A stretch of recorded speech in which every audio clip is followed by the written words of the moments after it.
Okay, so we're just at 2 minutes past 10. So we might get started on today's webinar if that's okay with people. So firstly, just to introduce myself, my name is Anya Kerr. I am Director of Clinical Supports with Walk Services and a registered social worker. I'm also a member of the National Federation of Voluntary Bodies Safeguarding Subcommittee. And on behalf of the National Fed and indeed the National Safeguarding Office, I'd like to welcome you all here today to our webinar on making safeguarding personal, exploring user engagement and experiences from services. The aim of today's webinar is really to take practice examples and hear from services who have developed and co-produced safeguarding initiatives, which have put people that we support at the front of their plans. Our plan for the session, we have 5 presentations today to go through. We will have time for questions and answers. So please use the questions and answers box in the chat box. We will stop after our 3rd presentation and we will take some questions and answers. We will then go on and finish our final presentations. And again, we will have more time for questions and answers. I will keep an eye on the questions and answer box and we hope to get through all your questions today. Today's webinar will be recorded for people's reflection after the event. And we would ask that people remain on mute for the presentations. So to kick off, I will introduce our first speaker. Our first speaker today is Tim Hanley, General Manager in the National Safeguarding Office. And Tim is probably very familiar to a number of you. Tim studied and qualified as a social worker in Glasgow, and he later worked in childcare services in both the Northeast and the Midwest areas. Tim has a particular interest in foster care and aftercare provision, and as such, he played a key role in developing practice and policy within both the HSE and TUSLA. Tim commenced as Principal Social Worker in the HSE National Safeguarding Offices in 2015, and he's currently the General Manager of that office. Tim has played a huge role in supporting the implementation of the HSE Safeguarding Vulnerable Adults at Risk of Abuse policy. Tim is currently undertaking an MSc in Quality and Safety in Healthcare Management with the RCSI, and his 2nd year dissertation is looking at making safeguarding personal and resources for adult safeguarding. And for Tim's presentation today, he will focus on this topic. He will give us some background context and an overview on research into making safeguarding personal. So welcome, Tim.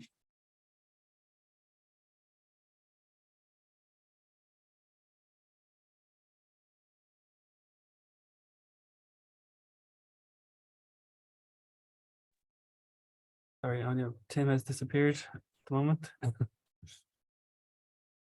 He was there running up to that, so I hope we haven't lost him. I might give him a few more minutes and see if he can, maybe he's gotten thrown out of the meeting.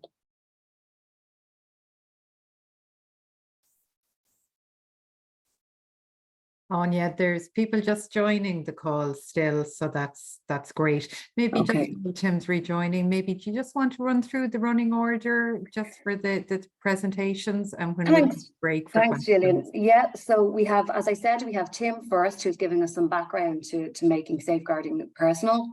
Then we are going to have Laura O'Neill and Sarah Matton. Laura is a social work manager from Stewart's Care, and Sarah Matton is Principal Social Worker in the National Safeguarding Office. And they will talk to us today on their project with the people they support in Stewart's Care, where they were involved in their safeguarding plans.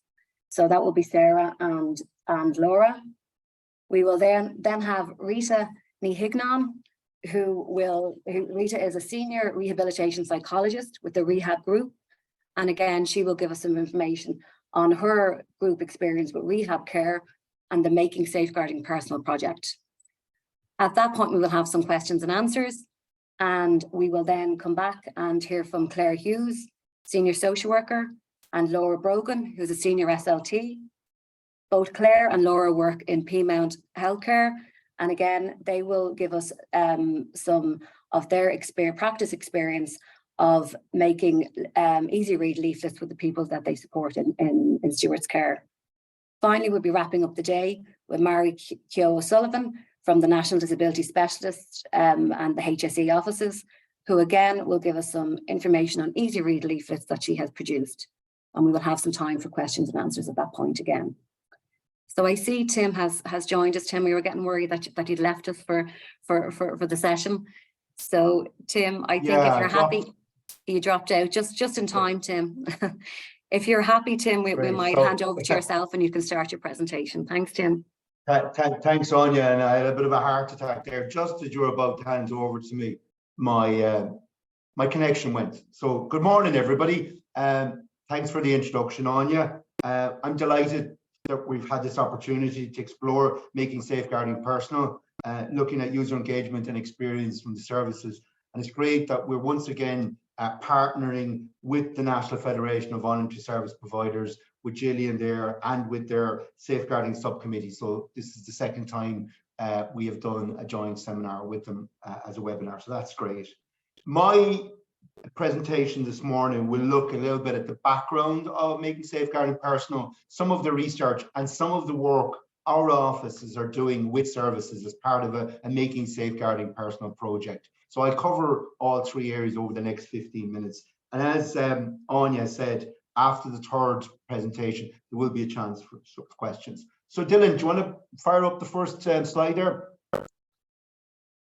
Okay, so that's me, General Manager, National Safeguarding Office. Next slide there, Dylan. Okay, so it comes, I suppose people often wonder, where does making safeguarding personal fit, or where is this background?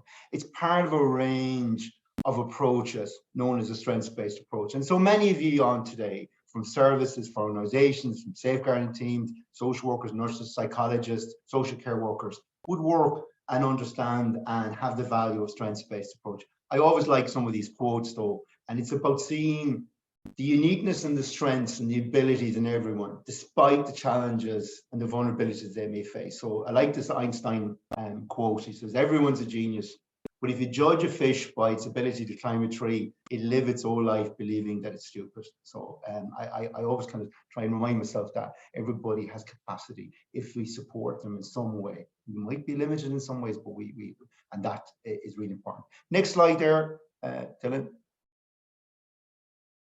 Yeah, and it's similar to the whole approach of, are we strengths-based, not always looking at the deficit and looking what's missing, but actually what do we have and what can we support a person with. Okay, next slide, Dylan. So strengths-based approaches, they're about focusing on the individual strengths, including not only their own individual strengths, but what resources they can tap into their family, their social network, their community network. We know this from the whole movement around living socially valued lives, not overtly always focusing on people's deficits and seeing them as vulnerable. So it's a holistic approach, multidisciplinary, and works with the individual to promote their well-being. It's very much outcomes-led and service, and not service-led. So that's whole movement towards individualization and seeing the person at the center. That's a quote from the Social Care Institute from Excellence, and I think it's quite apt and sums up. Okay, next slide, Dylan. And I suppose strengths-based, and we'll come on in a minute to talk a little bit of where making safeguarding personal fits in this, but it is part of a whole range of strengths-based approaches. And many of you will be using these in your practice, right through from your student days, right through to today, from user enablement, re-ablement, anti-discriminatory practice, co-producing, and we'll hear a little bit about that today. The whole movement about making every contact count. I saw recently Birmingham Social Care said you shouldn't put people more than 3 times, they have to tell their story. And often we ask people over and over again, so that each time that we're not passing people on and they're given an opportunity to maximize when you make contact. Rehabilitation, strengths-based communication, as I said, there our own initiatives and where we fit in this, making safeguarding personal. And then from the area of counseling and therapy and psychology, we know the whole movement around positive psychology and solution-focused therapy. There's a whole range of other strengths-based approaches, but they were just kind of a sample of some of the practice areas and the areas of intervention. All right, Dylan, next slide. So what is making safeguarding? Before I kind of come on to some of the background and where we are with it and why we're here today and what are we about in discussing this, is that the UK Department of Health have come up with a kind of an official definition, for want of a better word, in their work across the local authorities in the UK. So I think this is quite good. It says making safeguarding personal means it should be person-led and outcomes focused. It engages the person in a conversation about how best to respond to their safeguarding situation in a way that enhances involvement, choice, and control, as well as improving the quality of life, well-being, and safety. So I think it's quite holistic and very person-centered. So it's a good definition. Because people often say to me, "What is making safeguarding? What does it actually mean?"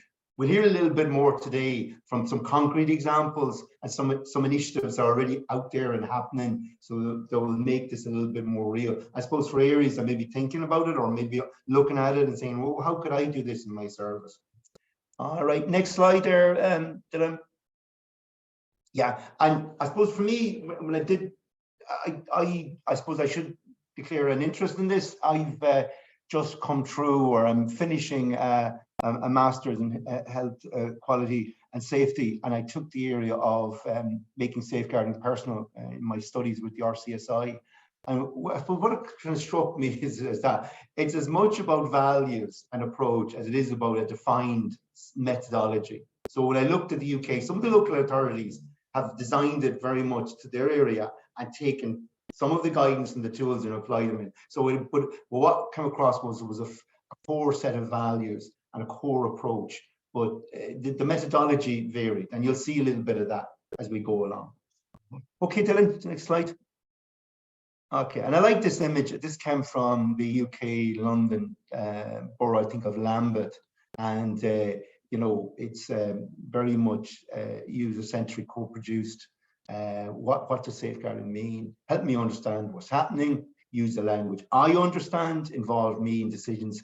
Help me to maintain important relations and be honest with me. I think that's important one, honesty and integrity. And we do see one of the areas in our work in the National Safeguarding Office is that sometimes we can see that from our analysis. Has the person been involved in their preliminary screening? Have they been involved in their safeguarding? And sometimes there's no evidence that they have. So, you know, I need to deep dive in terms of those cases, but I'm just saying that sometimes people aren't aware that they're being subject to a safeguarding screening or assessment. Okay, next slide there, Dylan. Okay, so I like this. It's not just in the UK, and I'll come on in a moment in terms of making safeguarding personal, very much led out of the UK Care Act and initiatives and developments. But there are international. I looked at one model by David Burns from the University of Toronto, where in elder abuse, in terms of putting the person at the centre, but also he is based a model that's about repairing harm, inspiring change, building connections, and empowering choice. And I very much like this. His whole model is about relationship, the individual, the systems, and the social work. It's a very ecological model. So there are developments internationally, just not just in the UK, that are based on similar philosophy and similar approaches to safeguarding. And that model, that RISE model, is being used throughout parts of the east coast of America and into Canada, in terms of that less procedural, more person-centered approach to safeguard, more outcomes-based. And I'll touch on that in a small bit. Next slide, Dylan. Okay, so the evolution, briefly, I suppose a number of things have been evolving over the last 20, 30 years, particularly if you're looking at the UK focus, but also here in Ireland. Very strong emphasis on a human right informed care. And I talked earlier about people living socially valued lives, individualization, new directions, decongregation, all of those emphases about putting the person at the center rather than having the service organized for the professionals or the service, but really at the person center. And that in Britain, when they enacted the Care Act, they made safeguarding person as part of the assessment of planning for the person.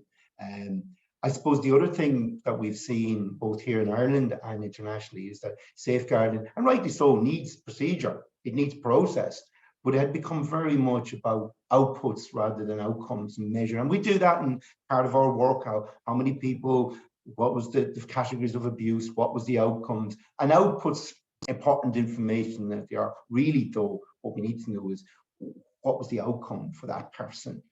So there's been a lot of work around looking at how can we measure outcomes for the person, and was the person involved. And as I said already, there's emerging evidence base that strengths-based and person-centric practice can advance the person being involved and an outcome for the person. I suppose the other area is risk enablement, and particularly in light of ADMA, you know, people have the opportunity to take risks in their lives and be supported, and as professionals, how we manage that and help assist people. So there's some of the kind of background contexts, both in the UK and here in Ireland. And I suppose from our own work here, we know we've had Dr. Marita O'Brien looked at a pilot projects we did on a risk framework, and she would have said to us in our evaluation, we needed to look around the evidence of the outcomes and the involvement of the person. So here, there was some research from an Irish context. Okay, next slide, Dylan. Okay, so does it work? I mean, and this was when I started my research and looking at the various studies. I found about 27, 28 studies and looked at it. And broadly, yes, it does support user empowerment and promote effective practice. And there's been a number of evaluation studies, and it's been broadly welcomed and is seen as advancing person-centeredness and outcomes way of working. However, there's a number of dependencies. It can't just happen. And what they found in the UK from their research over the past 10 years or so is that it requires systems change, that there is a rebalancing of putting the person at the center, and that takes time, it takes effort, it takes support. The other thing you found also was that it was a cultural and structural change impact on implementation. So the areas in the UK that were on this journey already and had the values and the culture were finding it easier. Others found it a big organizational shift, and particularly it was leadership behind it. It needed both champions at practice level and leaders at all levels of the organization. And if that wasn't there, it impacted on the implementation. The other big piece that came out was workforce development is critical. Staff need to be empowered and supported. And I mentioned there about leadership, but also about education. And given time it was a bit of an evolution in the UK. So they had mixed results in some local authorities. So that's, I suppose, some lessons there for us. Next slide, Dylan. Yeah, so some gaps. I'm mindful of time now. So what the research said is, be careful about assumptions. It's seen as desirable, but you also have to test it with vigor. Some of the research could have benefited from more direct user engagement in the research. It is valued, however, the empirical data over time is somewhat limited. And there was a study done by Huja et al. Looked for greater evaluation over time into effectiveness and efficiency. Also a concern with high-risk situations where there's undue influence and coercion. So just some risks and caution around that. The other thing I suppose I noticed is that the UK, it was mainly UK, the RISE project in America was the only similar initiative I could find outside of the UK. Go on there, Dylan. Yeah, so we're involved in a 2-year project here to promote working with a design group where there's a number of services that are on here today and other organizations and safeguarding teams. So to develop safeguarding supports over a 2-year period and to create a range of tools that can support people, and also to have materials and a network of champions. Okay, next slide. Yeah, and that what it is it's that having a set of materials that can support people in their work, how you involve the person, the strengths-based approach, and you know, case scenarios, recorded case scenarios. That's what we're looking at. I'll tell you a little bit of the background work we did briefly. All right, do you want to go on there? Okay, so these are some of the examples we looked at. The 27 safeguarding, they call them tools, And we actually looked and we felt there were more guidance material, and they covered areas such as solution-focused communication, risk enablement, the use of restorative questions, mediation, motivational interviews, signs of safety approach that is used quite extensively here in Ireland in child protection and welfare. So we looked at these in our design group. Next slide there.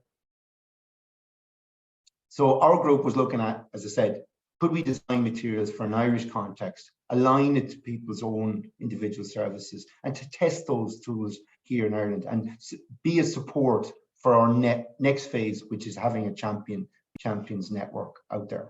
Next slide, Dylan.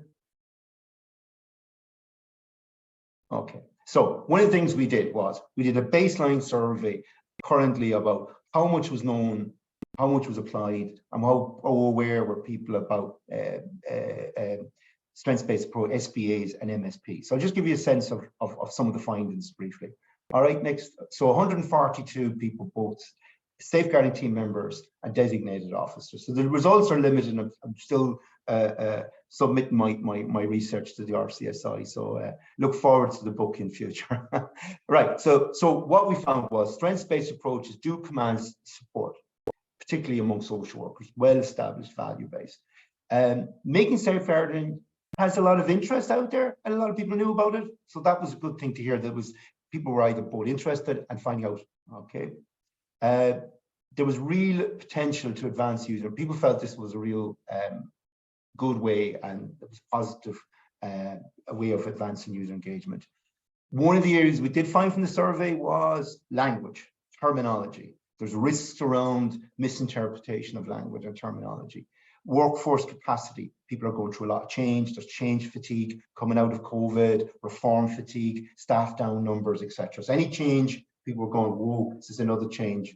And I suppose also reflecting what was in the research from the UK was also some concern around how this would be applied in high-risk situations, but strong support for recorded case scenarios. People said, well, show me, give me the examples recorded for me.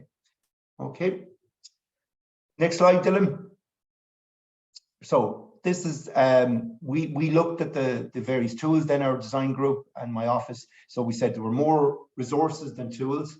Certainly, we felt overall they really could enable user engagement. Some of the materials were not for general use. We felt some of them would need people with specialist knowledge, experience within their scope of practice. So we held, and we said some of them would need revision in an Irish context. So some of them we viewed, we put on hold. We were a bit surprised that they just put them all out there in the UK, and we didn't say whether if you're in a, you know, from a professional background or a specialist role, this might be applicable to you. But for this guide here is for everybody. It's generic, so there is a bit of a health warning there. So we looked at that. Okay, next slide. Okay, so I've done a bit of a whistle-stop tour there. What I wanted to do was give you an idea that there is a project going on. We're working on a Making Safeguarding project. Today's part of that. Today's part of getting the message out there. One of the things we discovered by doing the survey was there was a lot of activity already out there, a lot of initiatives. Some we knew about from the National Fed's own safeguarding committee, and some from talking to our own safeguarding teams. So we felt today would be a good day to promote what's already happening out there, get the conversation started, you know, share some information. I'm happy once my research is finished to share that with you. Yeah, that's if I pass, of course.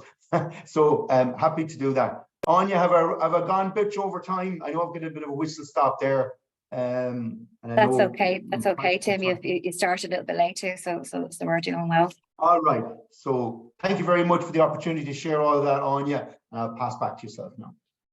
Thanks, Tim. It's great to get that kind of context for the day and for what's going on out there, and to hear a bit more about how I suppose we become less procedural and more person-centered to really support people to have those socially valued lives. So thanks, Tim, and we are going to move on to our second speakers of the day. So I'd like to introduce Laura O'Neill and Sarah Mahon. Laura is a social work manager in Stewart's Care, and she has worked in St. Michael's House and Tussla Child Protection. Laura trained in NUIM and has a master's in social work from UCD. Laura has a keen interest in human rights and holds a professional diploma in human rights and equality from the IPA. Laura sits on a number of committees within her service, such as the Safeguarding Committee, the Human Rights Committee, her Assisted Decision-Making Committee, and is part of the Service User Council. Laura is also a new member of the Social Work Curriculum Committee in NUIM. Laura is joined today by Sarah Matten, Principal Social Worker in the National Safeguarding Office. Sarah is a social worker who has a background in working in older people and also working with people with disabilities. Sarah has worked as a dementia case manager in the Alzheimer's Society. She has worked at the Dementia Services Information and Development Centre in St. James's Hospital, Brooklyn nursing units, the HSE Elder Abuse Services, Rehab Group, and of course, Stewards Care. Together, they will present on a joint piece of work between the National Safeguarding Offices and Stewards Care. And the title is, Whose Safeguarding Is It Anyway? It was a co-production with the people they supported in Stewards Care. So welcome, Laura and Sarah. Thanks very much, Anya, and thank you, Gillian and Tim, for inviting myself and Laura to talk today about our study. So I'm going to hand over to Laura, who's going to go through the background to our study, and then I'll come back and talk about some of the results that we had. So thank you. Over to you, Laura. Thanks, Sarah. So just a little bit about the service that we undertook this project in. So it's a large disability service funded by the HSE. It provides services for people with disabilities through person-centred care, and supports are provided through a range of services, education services, day services, residential services, and respite. And service users also have access to a full multidisciplinary team, including GP, nursing, social work, speech and language, dietetics, OTs, physiotherapy, psychology, and psychiatry. Because Stewards is a HSE funded service, we have to follow the HSE Safeguarding Vulnerable Adults policy. And that involves appointing a number of designated officers who coordinate response to any safeguarding concerns raised. The HSE Safeguarding and Protection Team then in CHO7 provide oversight. When RDOs are completing their screening forms, they have to seek the consent of the person that it's been written about and really capture their views about what they'd like to see happen. So just a little bit about the background about where this project came from. So for National Safeguarding Awareness Day in November 2020, our Safeguarding Committee here ran a competition for service users, and the competition was entitled Anti-Bullying. And we encouraged service users to take part, and they submitted lots of different entries in relation to what anti-bullying meant to them. And they were in the forms of painting, poetry, and videos. We had over 50 entries, and the winning submission was a short video called Lionel the Line. And the Lionel the Line video looked at bullying and how to respond to it and the effects of it. We would normally show the video, but because of time constraints, we actually aren't able to show the video today. So I'd encourage everybody to go and have a look at Stewart's Instagram page. The video is there, so if you go down, scroll down through the page to November 2020, you'll be able to see it, and it's really worth a watch. But the video was picked up by the National Safeguarding Office, and they linked with us, and we undertook the project. So the project had two phases. The first phase was a short interview with a service user about their experience of the safeguarding process. And this was videoed with their consent, and it was presented to the HSE Quality and Safety Committee on the 15th of February 2022. The second phase, and really what we'll be focusing on today, sharing information today, was a series of focus groups that we held with service users, and the focus groups were held between August and November 2022. We used the video, the Lionel the Line video, to look at service users' experiences and understanding of the safeguarding processes. And then we used a mock case example, and service users were invited to complete their own safeguarding plan. So there was myself and Sarah, and we had the support from a senior speech and language therapist as well, which was really helpful in the focus groups, because she was able to support engagement with communication aids. So we had people who used LOV, we had people who used pictures, we had people who used assistive technology and communication devices. So after we had service users fill in a preliminary screening form, we also used the same mock case example and sent that out to a number of DOs and had them complete the same form. And then we were able to compare and contrast the two forms. So really the structure of the focus groups, we introductions for both the participants and researchers. We had a general discussion then in relation to safeguarding and concepts and terminology. And we had easy to read leaflets. We used LOV, as I said, and picture boards. We then used the Lionel the Lion video. And then the mock case example we used was Patricia and Katie, which Sarah will talk about. And we used then the HSC preliminary screening form and the interim safeguarding plan. And then I'll go over to Sarah. Thanks, Laura. So yes, so we used a case study called Patricia and Katie, and this is an old training tool that the National Safeguarding Office used before the online training was developed. And the case study is as follows. Patricia and Katie both live in a residential care centre. The service provides care to people with intellectual disability. This morning during breakfast in the dining room, Katie shouts at Patricia, "Stop looking at me like that." And she leaned over and slapped her on the face. Patricia was shocked and upset and had a red mark across her cheek. Patricia started to cry. Earlier in the morning, Katie was noted to be in bad form and had thrown the contents of her wash bag onto the bathroom floor. This is the third incident of this nature between Katie and Patricia in the last month. And as Laura said, we gave that case study out to the participants. And we also used the HSC preliminary screening form then, particularly the appendix at the back, which is the interim safeguarding plan. And we asked people in the groups to do a plan based on Patricia and Katie. So what did we find? Well, just before we get into the findings, just to say a little bit about our participants. So mostly they were younger people in the 19 to 30 age group. And there was a fairly even mix between male and females, and a fairly even mix between those that used the day services and those that lived in residential services. So just bear with me. Sorry. So the groups responded strongly to the concepts portrayed in the video and the case study. Viewing the Lionel the Lion video produced some strong emotions for the participants, and this led to a robust discussion. So some of the comments that the participants said were, "That's not nice, he's being bullied, it's very wrong to hit someone." And what was interesting, when the participants were introduced to unknown kind of technical language. As Tim says, we use a lot of jargon in our work. So things like safeguarding manager or designated officers.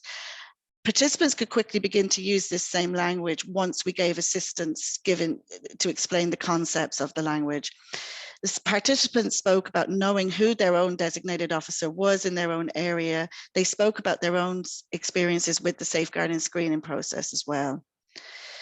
So in drawing up the safeguarding plan, there was group cohesion about what they wanted staff to do next. So everybody said, stop the abuse. We also felt as researchers that the participants displayed a strong sense of justice. So a number of participants indicated that they would like to speak to An Garda Síochána. Researchers also felt that the participants displayed high levels of emotional intelligence and empathy. So for example, they said things like, Katie might be stressed and needs help. You have to stop and think before you say things. Get help for Katie. Get help for Patricia. These were some of the things that people told us. And we then grouped this together in terms of themes. And I'm going to hand back to Laura, who'll just walk you through the themes that emerged from our study. Yes. So in grouping together the themes, we had found there were 4 major themes across the study. So the first theme that we found was participants' understanding of safeguarding. So throughout, they demonstrated a clear knowledge and understanding of safeguarding, and also a grown understanding as the conversations took place in the group. So as they were supported throughout the group, their knowledge developed. On it initially introducing the word safeguarding, participants demonstrated an understanding of the essence of safeguarding overall, with participants saying things like it's keeping yourself safe from anyone harming you, it's calling people names and trying to hurt them, or it's being disrespectful. There were some times when some participants misunderstand the terms, thinking it was linked to safety rather than safeguarding. So some participants had spoke about it's about being safe crossing the road or fire safety. There was also some inconsistency between understanding the types of abuse as categorized in the national policy. So, for example, participants understood the terms physical and psychological abuse really clearly and were able to give really clear examples of that. But some were less clear about financial abuse or institutional abuse, particularly, and discrimination. We did take time to explain all the different categories to the participants. And once those explanations were given, participants understood. After the video, Laura. After the video was shown in the focus groups, the participants presented with a much clearer understanding of what safeguarding was, and they really retained the information when we discussed the case study. They made references to cyberbullying and saying that the abuse is sending him nasty messages, which wasn't good enough, and physical abuse when providing with case scenarios, and saying it's both physical abuse and verbal abuse, which isn't acceptable. Sorry, excuse me. The second really strong theme that emerged was around restorative justice. And participants spoke about what they felt to be right and wrong. And a lot of the participants spoke about contacting the Gardaí. Something else that came up by nearly everybody was that they'd want to seek an apology or look for mediation. And some service users, some participants had said that they'd go and look for the apology themselves, or that they'd look for help in seeking an apology, but an apology was something that was really important to them. And just some of the comments there in relation to the discussion. So they spoke about no one else is allowed to hit anyone else. Katie might want a word with her, but they need to explain that Katie, that they're not giving out, they just want to help her. Tricia should get an apology. Guards need to tell Katie to stop. And maybe they can sort it out themselves. And if this doesn't fix it, then get help. And they spoke again about mediation. Consent was something else that came up really strongly in the themes. So throughout the focus groups, the importance of consent was highlighted and really reinforced by the participants. And as we know, the National Consent Policy informs us that consent is the given or permission or agreeing to a treatment or investigation, a receipt or use of a service user, or participation in research or teaching. And our participants spoke about the need for being given the choice about what's in their safeguarding plan. The participants involved in the focus groups were able to engage in communication about the interventions and the potential risks and benefits associated, and they demonstrated their ability to provide informed consent. They also spoke about the key people that they would consent to sharing information with. And some of the key people that came up really regularly were the social worker or the safeguarding officer. They spoke about their PICs or family members like parents or aunts or uncles. The participants named key people and professionals to assess support in them with the safeguarding concern.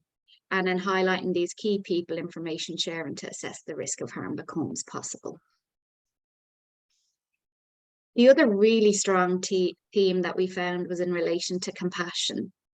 All the participants demonstrated high levels of emotional intelligence and perspective, taking compassion throughout.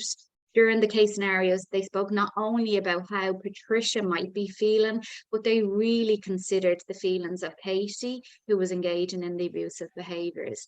They talked about how Patricia might be feeling and the emotions Patricia might be feeling. So they spoke about her feeling hurt and sad and feeling down. And they spoke about her feeling angry and wondering why it might be happening to her. But also for Katie, they spoke about how she might be feeling angry or aggressive or frustrated. And they were really well aware of complex emotions. So they spoke about her might be feeling jealous of Patricia or and feeling guilt or regret for her behaviours. Okay, and I think it's back to me now, Laura, just to show you some examples of the plan that was drawn up by the service users. So you can see this describes what Laura's been saying there in the theme. So they wanted to tell Katie to stop, and they felt that Patricia should do that and tell the key worker. They also wanted to check if she had a bruise. They wanted an apology, and they're saying the key worker or the Gardaí would ask for the apology, look for reassurance, but also seek, crucially, this in terms of this emotional intelligence piece, they were seeking help for Katie. We then gave the same case study to some DOs, and we asked them to fill out a similar form. And this is what we found. So overall, no significant differences between the DO's plans and the service user plans. The service users provided extensive information as to what safeguarding means to them, their understanding of it, and how they can identify the support they and others require when they report safeguarding concerns.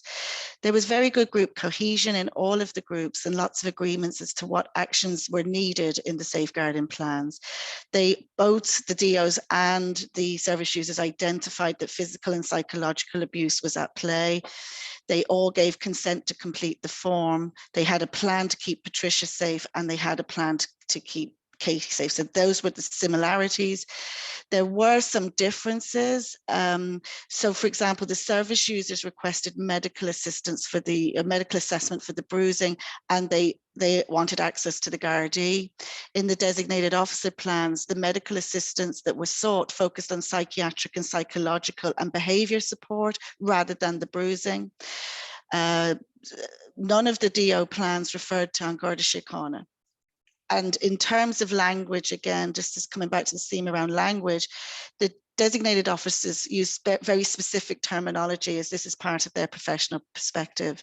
The service users were more emotive in their language and more straightforward in terms of what they felt was needed. And those were the things that they asked for. So just to give an example, I'm not going to go through all of this, but just this is an example of a designated officer plan. And you can see already the detail is different, the language is different. So referring Patricia for a CNS positive behavior support assessment. Further down, they're looking for the mental health and ID service, and the person in charge is going to refer there, and so on. So some really difference in languages really is the big thing. And just finally, just to say from myself and Laura would say, it's really clear from doing this that service users can and want to participate in creating a safeguarding plan. There is further discussion needed around practical issues that will remove barriers to this happen, such as the type of forms used. If we're getting service users to fill out the forms, then they're going to need the easy read leaflets that people are going to talk about next. The jargon and language used needs to be looked at. We need provision of communication tools and strategies. As Laura said, we can't underline enough the importance of having access to a speech and language therapist for this study. And to that end, a small group working with the National Safeguarding Office has been set up to look at what communication tools and strategies can we develop further. And Tim, in the beginning, you said that these things don't just happen, they have to be made happen. And a key consideration is the time given to DOs to do this work to assist service users. So thank you very much for listening. It's a little picture of Laura and our speech and language therapist running one of the groups. This is our contact details. If anyone would like the video and can't find it on the Instagram page, please email me and I will send you a copy. Thank you. Thank you, Laura and Sarah. It was really interesting to hear that presentation and all that capacity building you've done with the people who you support and stewards. I'm just aware at this point we've had presentations from Tim, from Laura and Sarah, and there's been a lot of information there, particularly around Laura and Sarah's project and their findings. We have a questions and answers process. If people wanted to use the questions and answers box, we can give a few minutes time at this point to maybe capture some people's comments or thinking or questions and answers that they might have for Tim, Laura and Sarah. So please do use the questions and answers box. It is there for people to be involved. I just wonder myself, Laura and Sarah, if you wouldn't mind, I was just wondering, was there any major surprises from yourself from completing the piece of work, or anything that you were surprised yourselves around?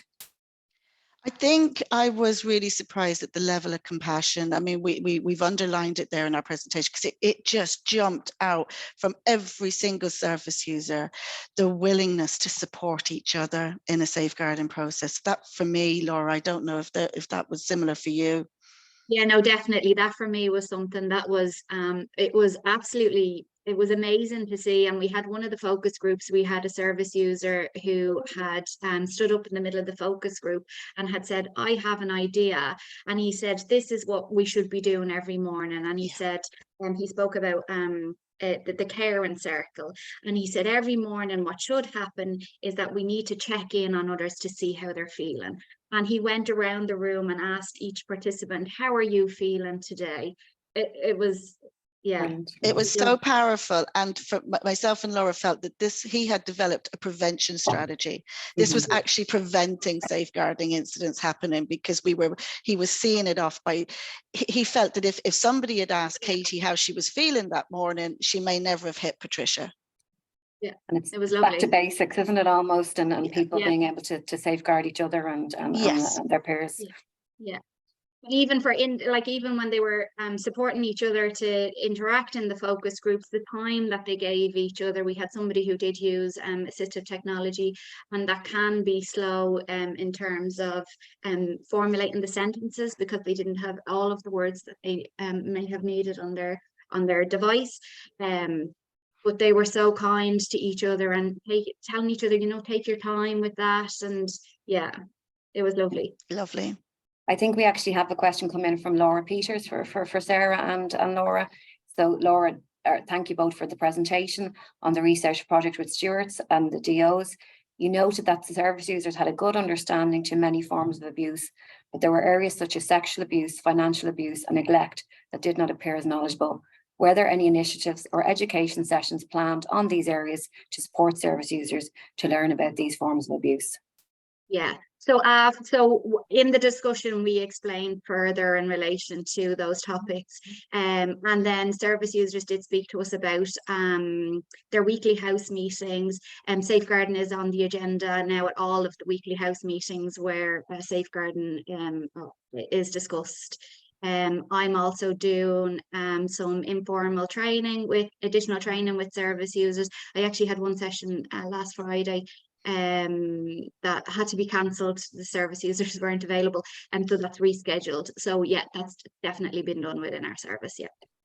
Brilliant, and it's great to know that that's happening, Laura, so maybe people could link in with stewards around some more information around some of those training sessions. Absolutely, and we'll make our slides available, Anya, and our contact details are there. And myself and Laura would love to support anybody that is doing work in this regard in their service and just want some tips or some support around how to go about doing this. That's brilliant. Thank you both.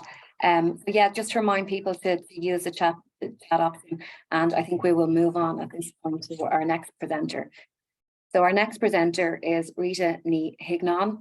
Rita is a senior rehabilitation psychologist with the Rehab Group. Rita works in the National Learning Network, rehab supporting students ranging between the ages of 16 to 65 with a variety of needs, including physical, intellectual disability, learning disabilities, mental health difficulties, and autism. Rita's career to date has been spent working with a number of vulnerable groups, and she's passionate about listening to people and supporting them to find contentment and joy. Rita will present today on a Rehab Group's experience on making safeguarding personal. Welcome, Rita. Thank you, Anya. It's lovely to be here to share Rehab Group's experience with yourselves on how we have made safeguarding personal for our service users. As Anya said, my name is Rita Ní Hignon. I'm a senior psychologist in the National Learning Network for the Midlands West and Northwest area of the country. I'm also the designated officer for the counties that I work in. So for those of you who aren't familiar with Rehab Group, We have services in all of the HSE, CHO areas 1 to 9.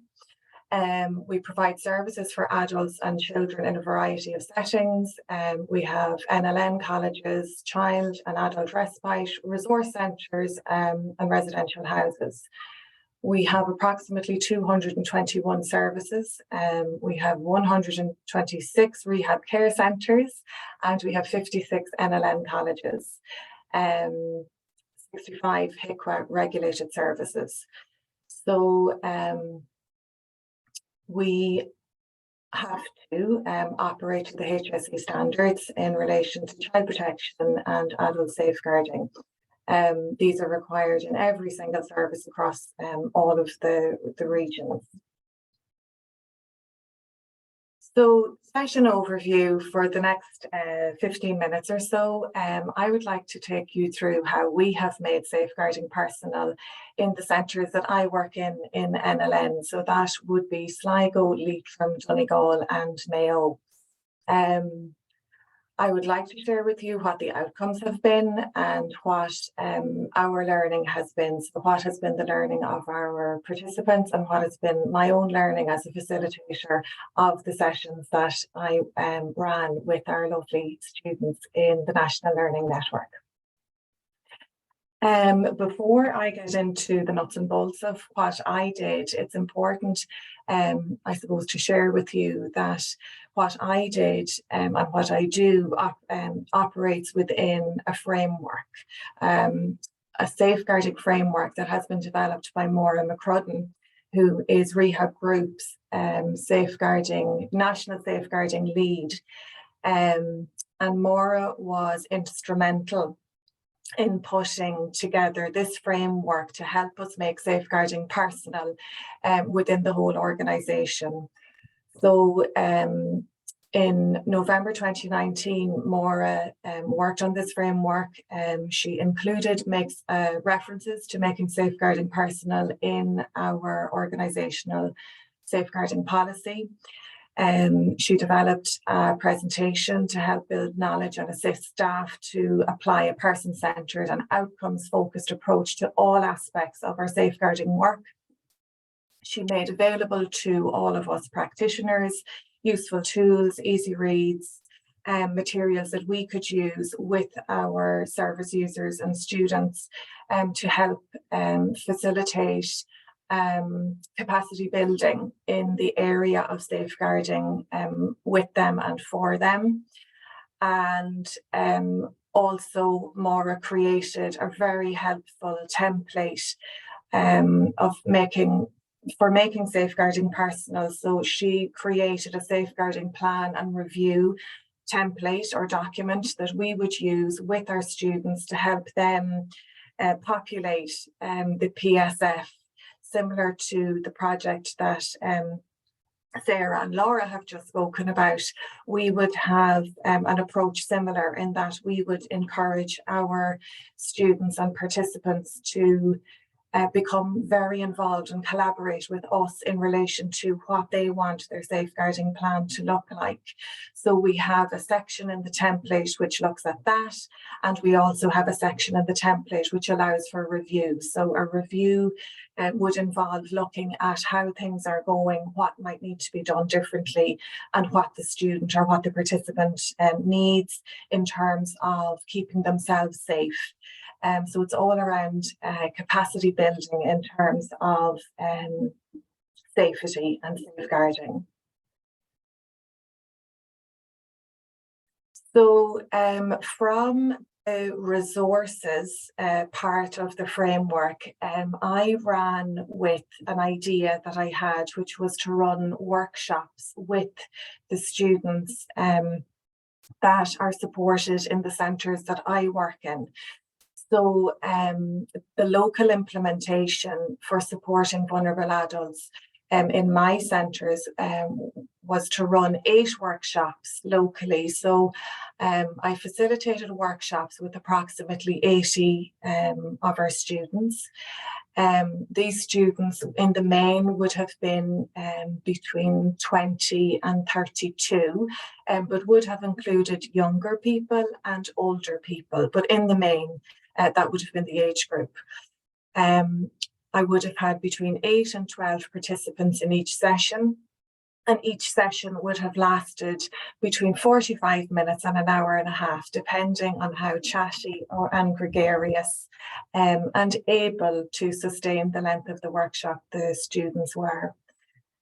Each of the workshops was facilitated by myself, a chartered psychologist. I'm also the designated officer for all of the services that I work in. And I always would have had an instructor present. So in the National Learning Network, we have instructors who work with our student groups. It was really important to have that instructor present, so a different instructor for each of the different groups, in order for the students' learning to continue and for conversations to continue after the workshop completed. We found that that was a really beneficial aspect of having somebody familiar to the group with me facilitate the workshops. Of interest is that the students really loved the word workshop. It's not a word that's used frequently in NLN, and it lent a little bit of importance, if not a lot of importance, to the topic of safeguarding for our lovely students. So in terms of how I ran the workshops, they were structured but casual. So if somebody popped into the conversations or the workshops that I had with our students, you may have thought that they were pretty casual, but there was really very little casual about the workshops. The material was structured. Each session covered similar topics, which I'll take you through in the next slide. Whilst I kept everything light and fun, if that was appropriate, the content was standardised, and it was based on a presentation developed by Maura, our National Safeguarding Lead. I didn't use PowerPoint. I didn't use any computers. It was talk, and it was easy read documents, and sometimes we may have used a flip chart if some of our students would have liked to have taken notes, or if they would have liked me to facilitate a conversation and write notes for them. So roundtable discussion, plenty of opportunities for questions, and the language that I used had expectations. So I had an expectation that people were open to the concepts and altered the language that I used if it was noticeable or obvious that people did not understand what was being spoken about.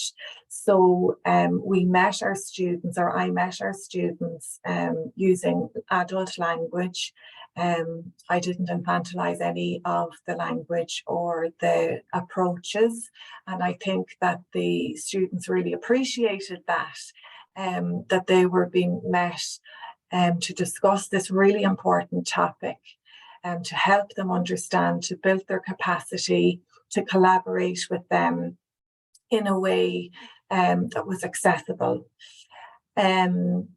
I decided that I would gather some data around attitudes and knowledge and understanding around safeguarding before each workshop and after each workshop. And I'll share some of the outcomes with you later on. So the content of the workshop included, but was not limited to, questions like, what does safeguarding mean? What are our rights as human beings? What constitutes abuse? This content was tempered according to the participant needs, but each category of abuse was discussed using appropriate language and accessible language. What to do if you think you are or have been abused? Who can you tell? What will happen if you share this information? Who is the designated officer and what do they do? And how will NLN help you? So these were the kind of things that we spoke about openly, and each group had time to consider all of these topics. In terms of the outcomes which were measured and observed, I've categorized them, I suppose, across the top of that slide as knowledge, attitudes, and behavior. And you'll see why as I go through the things that students shared with us and the ideas that they had around safeguarding. And you will notice that I have reference to some behavioural changes as a result of participating in these workshops. So initially, the majority of students did not know what safeguarding was prior to the workshops. Upon completion of the workshop, all students had gained an understanding of what safeguarding is. So there was 100% increase in terms of knowledge and understanding around what safeguarding is. So the kinds of things that our students said that safeguarding was at the end of the workshop or throughout the workshop, they said things like keeping people safe and it's not okay to be abused. I have a right to be safe at home and everywhere I go. That was a really good learning for that particular student, because at the start of the conversation, they thought that they had a right to feel safe when they were in NLN or when they were in a professional or service setting. But they didn't realise that wherever they go that they need to be safe wherever they go. So safeguarding is about them no matter where they are. I didn't realise that there were so many words, so many different words. And I think you'll all agree that there are a lot of words attached to the field of safeguarding. It's about keeping yourself safe and telling someone that you trust that you don't feel safe. So we would have helped people identify who is it that they trust, that they would tell. And there was a shift in terms of students moving from saying, I tell my friend, and we help them understand that perhaps their friend mightn't know what to do with that information, to identifying people who might be in a better position to help if abuse has occurred. It's very important to keep yourself from having bad things happen to you. I have a right to feel safe everywhere. So that theme has come through again. I should tell someone I don't feel safe. Lots of students said that they wouldn't in the past have shared that they didn't feel safe. So it was really wonderful to hear them say that they would tell someone if they didn't feel safe. I will not keep a secret if someone does something bad to me. Upon completion of the workshops, 100% of students were in a position to name an appropriate person to whom they can talk if they feel unsafe or if they have a worry. 100% of students understood that NLN would support them and work with them to help solve the problem. 100% of students understood that there are various types of abuse and were able to name some of the categories. Students reported feeling powerful and important. That came through time and time again from our lovely students, in that they enjoyed having the time spent with them on a subject that involved them and learning new words and different words, and that their safety and safeguarding is extremely important, and learning how we will work with them and how they can work with us to ensure that they feel safe. So those words, powerful and important, were repeated quite frequently by students after the workshops and throughout the workshops. Students also reported not knowing that safeguarding was taken so seriously. Anecdotally, teaching among students decreased as a result of the workshop. So in conversation, we would have had little case studies where we discussed, different types of abuse. So the difference between teasing someone who finds the teasing funny and teasing someone, and for that person for not to find it funny, that there's a potential that is an abuse. So what instructors and people who worked with the students after the workshops have said to me is that they really noticed that teasing decreased because people respected that even though they might find it funny, others might not be finding it funny and they may find it upsetting. Students also reported knowing that they can now say no if people ask to borrow money, especially if the person has not returned or borrowed money in the past. So we would view that as a prevention of potential safeguarding students learning that they can say no. So that scenario that I'm sure some of you are familiar with, if you're a really good friend, you'll give me the money, or if you're a really good friend, you'll get me my lunch. Students actually, some of them thought that actually if you were a really good friend, you wouldn't ask for the money back. So it opened up very good conversation about those types of scenarios. Students also reported knowing that if they are a boyfriend or girlfriend, they can say no to things that they don't want to do. So consent, similar to what Laura and Sarah had spoken about, came up frequently in conversation. And we would view that as an outcome that would lead to prevention of situations that may need to be reported. Student confidence in using appropriate language when talking about abuse increased throughout the workshops. So we noticed, or I certainly noticed, that they use the word abuse more fluidly and more frequently. I think their understanding of abuse previous to the workshops and these conversations was that it had to be a really, really, really bad thing before it could be categorized as an abuse.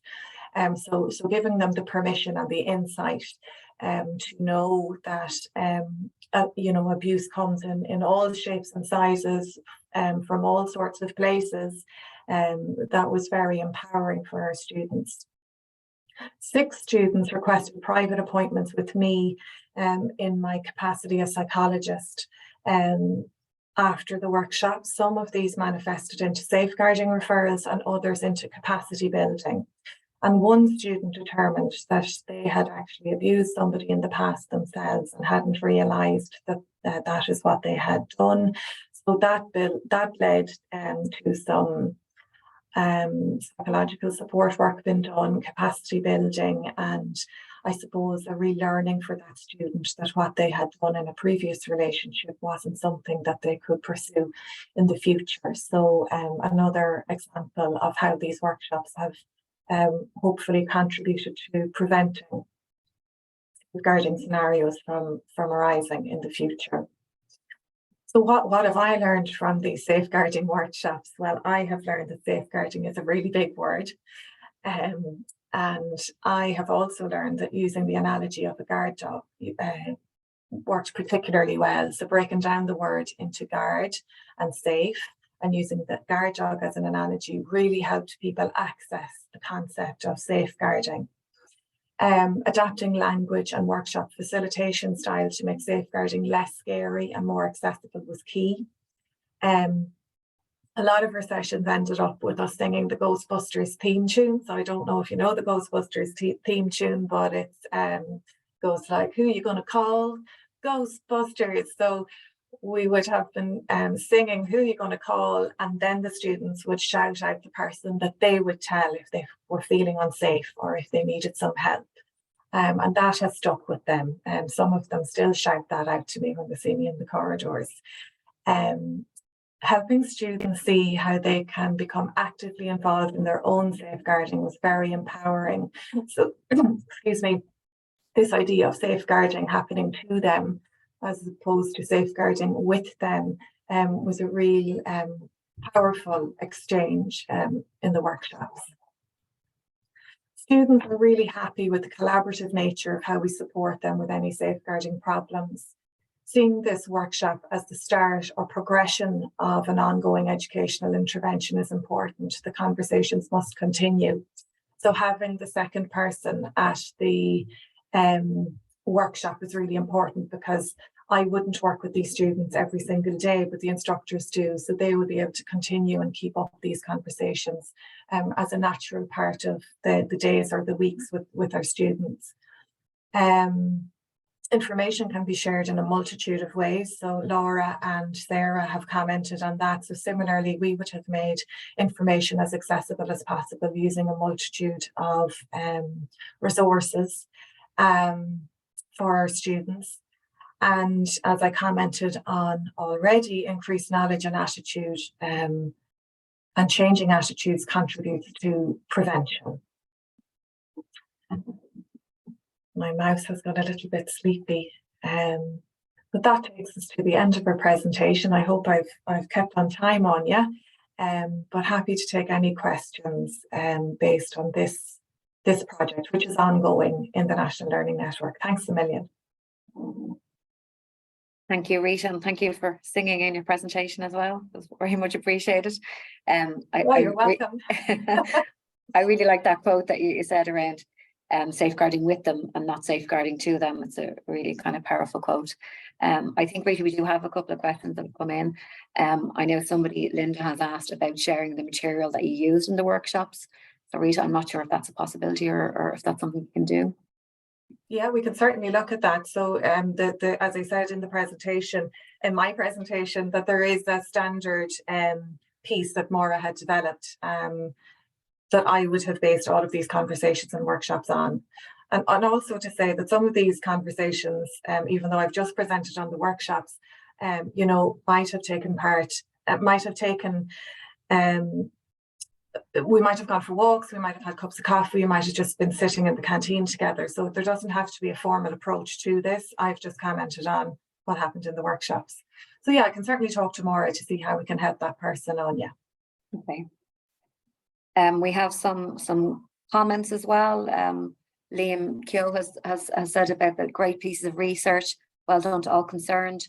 Space and time for such proactive processes is vital for sustainable changes with current regulations, safeguarding policy and HICWA standards at this time can be experienced as placing too much focus on resourcing and measures rather than the dynamic process. So I think people are just commenting on the dynamic process that they see in play.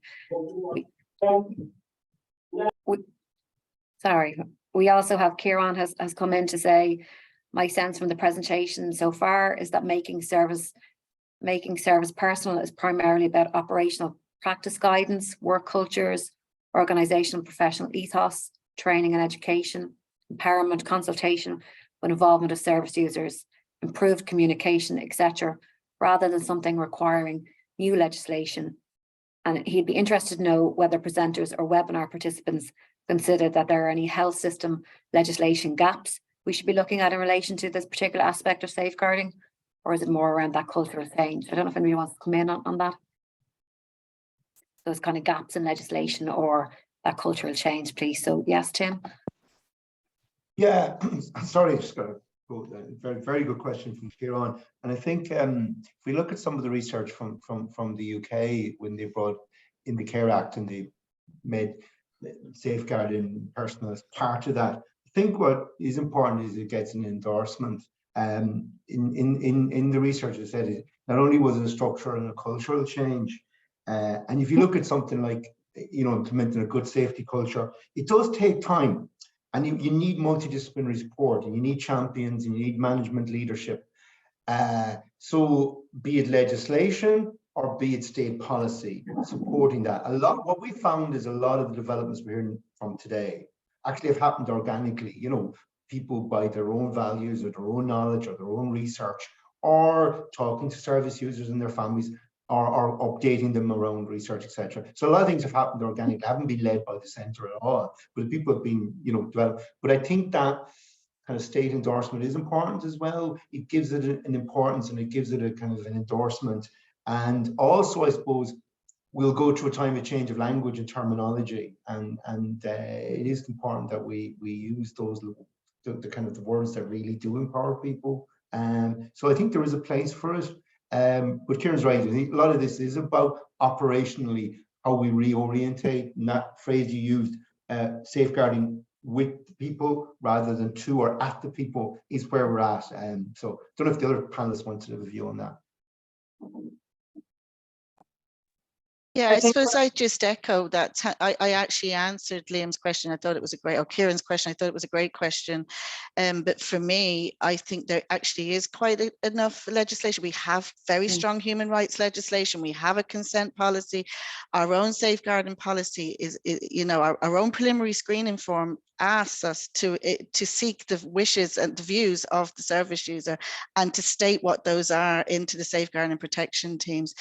And part of the reason that we did this, our project in Stewart's, is we felt that that wasn't being done enough. And actually to go one step further and say, well, why doesn't the service users themselves write the policy? I'm not sure if a piece of legislation will make that happen. I think it's all about champions and authentic leadership and giving staff the tools and the space to do that job. And it is, Sarah, then about taking it out of the ticking the box, isn't it? And making it real for people and getting people involved in the process. Yeah. The other factor, I suppose, that came out in some of the research was that whole risk enablement and just culture, and that people are actually supported in change and not fearful of change. And so state policy is quite important there, that people feel this is quite strong. Because we've had state policy around decongregation and new directions and living socially valued lives, so that it is. Whilst we're seeing a lot of really good stuff happening organically, as you say, Sarah, we also seen in the National Office where people haven't been consulted or haven't been engaged, and they don't know that they've been subject to a safeguarding preliminary screening or a safeguarding plan. So it is hearts and minds come from a number of levels, both state policy, but also on the ground around being supported, being championed, and being proactively given the authority sometimes and the support if you're making change. Rita, had you wanted to come in there as well at one point? Yeah. Sorry. Thanks, Sonia. I was just going to say that I know that some of my colleagues would say that time is one of the greatest barriers. So having the time to facilitate these workshops, there might also be an element of, if I run this workshop, is this going to open the floodgates? Am I going to have to do 10 preliminary screenings as a result of a 45-minute piece of work that I'm doing with students? And it's not that people don't want to do that, but there is a case to be made, I think, in terms of prioritization of this particular type of approach to ultimately lead to prevention. I would argue that this type of work really helps prevent and highlight and draw attention to things that need attention much quicker than not giving the information and sharing it with our service users, and in our case our students. So yeah, organizations might have a little piece of work to do in terms of allowing people more time to do this. And as you said in your presentation, Rita, it leads to that day-to-day empowerment, doesn't it, where people can say no on the spot and they can, on a day-to-day basis have that understanding. Yeah. I've had people come to me, Rita, I said no to, somebody asking me for money, and, it's like, well, good for you. Just taking ownership of that, they're definitely, that's very empowering. And I think the language, I know, Sarah, you spoke about that as well, and Laura, giving people the language is really important, giving them all those words that they need and giving them permission to use it. It's crucial. I could go on about this all day, so I'll stop talking. Okay, we have another couple of questions that have just come in, just as people are talking. So we have a question from Sheila. As a support worker, where can I get support from if I feel a service user from an ethnic minority feels unsafe in the area that they live? Has anybody, any of the panelists, or any experience in that, or anybody like to come in and some advice or guidance for Sheila around that? I would say probably start with your own local safeguarding and protection team, and the information about how to find them is all on the HSC's website or the information line. But there might be a local context that people could help with on the ground.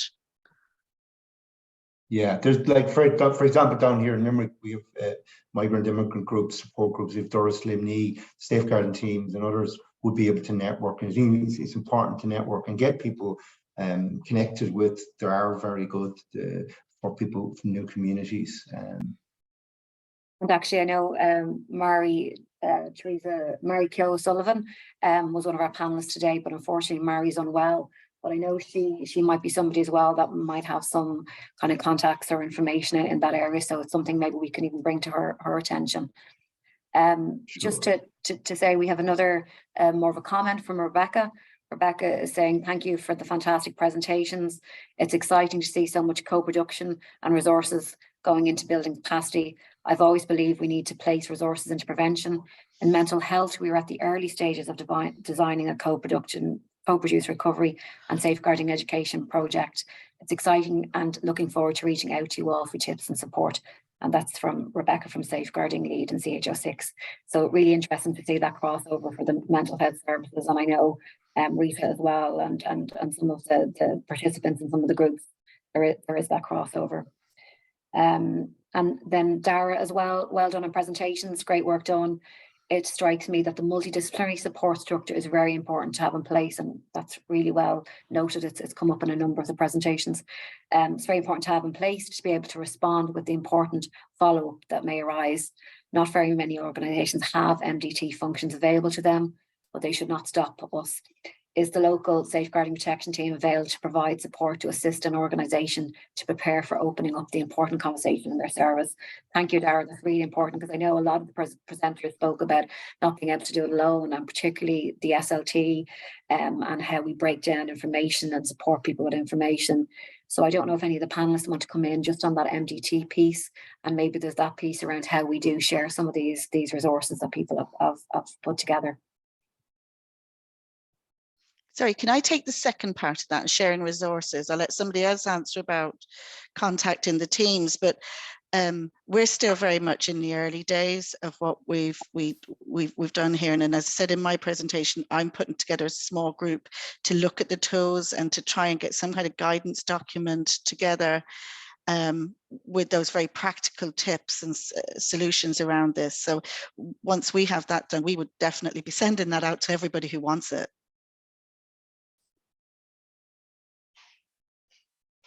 So I guess Laura and I can probably come in here a little bit about MDT, because we're very lucky here in Peamount that we've got multidisciplinary teams and interdisciplinary teams on each side. So both the rehabilitation side and the residential side, both in the intellectual disability services. So we have that ability to be able to kind of share information with one another and work quite closely together. Hence why I co-opted Laura onto this project for that very big piece around breaking things down and making things easier for people to participate in. And obviously our presentation is next, so I won't do any more. But it probably is, Tim, a kind of key piece for today around looking at those resources and what MDTs have provided, and how do we pull that together for people. Yeah, and it is, I mean, we know the challenges on OT, speech and language psychology services, both in children's health and adult health services. So I suppose we'd make the case that every hour you put into prevention saves you multiple hours later on, and that's been proven across a whole range of areas. But it's to do this group work, or to do preventative work, or to do a safeguarding as self-guarding project and involve people in their own plans, it does take time. We can, as something I've been championing and others have been championing, that we need to be trying to protect the time to do some of this work. And there's a lot of competition around time at the moment with demands on but that multidisciplinary piece is critical, because we learn from each other as well. Speech therapists and OTs and psychologists have informed me not over the years, so I think it's important we do it in a way, but we have to make the case that the time is needed. Okay, well, it's probably timely then that we move on to Claire and Laura's presentation, as it's some of the MDT pieces that they will discuss. So Claire Hughes is a senior social work practitioner in Peamount Hospital. Claire graduated from Lancaster University in 2010 and has a BA honours in social work. Prior to becoming a social worker, Claire worked in healthcare, in general surgery, accident emergency, older persons, and in ID. Claire's social work experience is mostly in the area of safeguarding, either children or adults. Claire has spent a number of years in the safeguarding protection team in CHO7 and has recently moved into the senior medical social work post in Peamount. And Claire is very excited to be here to present today. Claire will present with her colleague Laura Brogan, speech and language therapist, and it's great to have the SLT input today, Laura. Laura graduated 8 years ago and has spent most of her professional career working with adults with an ID. She also worked in St. John of God's Services South East before moving to Peamount to be a senior SLT. In addition to providing support in the areas of communication, eating and drinking and swallowing, she is also involved in the self-advocacy group, which she runs in Peamount, and the Human Rights Committee. She has a special interest in improving access to accessible information for the individuals she supports. Claire and Laura will present today on the Peamount Healthcare's experience of supporting people to produce easy-read leaflets on safeguarding. So welcome, Claire and Laura. Thank you very much. Just bear with us because we may have some technical difficulties, but hopefully you can see. Is that working? Can people see the screen there? Yep, I can see it. Yeah. Brilliant. Right. I just need to move me away. It's very off-putting when you can see yourself on the screen as well as the things. So yeah, thank you. We're delighted to be taking part in this today. So Anya's very kindly just saved us a few minutes there, giving us our bios, but we wanted to just share what we did here in Peamount with a group of our service users, specifically from our intellectual disability residential service. So just a little bit of background for Peamount Healthcare. Many years ago, we started out as a TB hospital, and then as TB was phased out, we became an intellectual disability residential service. And now, as we stand today, we have age-related rehabilitation. We have a neuro rehabilitation unit for under 65s. We've got ID residential, both on site in the form of our bungalows and out in the community, where we have community apartments with staff support in Saggart and in Newcastle. We have 2 older persons residential units.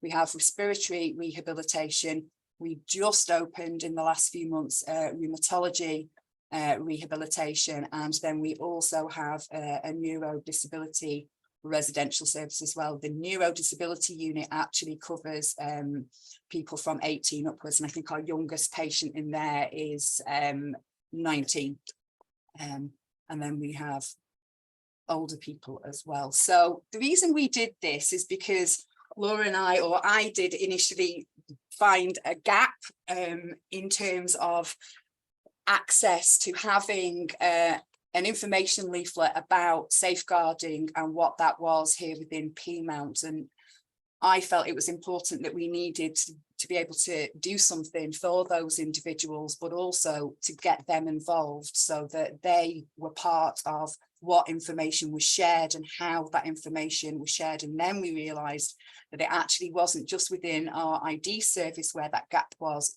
but it was actually throughout the whole of the campus. And we'll explain a little bit more about what our hopes for the future are following on from this. So what we did.